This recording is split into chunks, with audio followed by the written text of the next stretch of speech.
उस्मान मर गया क्या? वो हमारे लिए जिंदा ज्यादा कीमती है। और कोसगोन? वो मर गया, उसे मरना ही था। उसकी मौत हमारे लिए फायदेमंद होगी। तुम्हें एक और काम करना है। क्या? कोनिया ग्यातू के पास जाना है।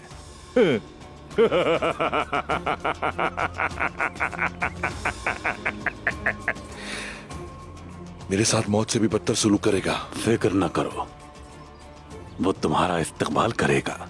उसे बताना उसके बेटे के साथ यहां क्या कुछ हुआ।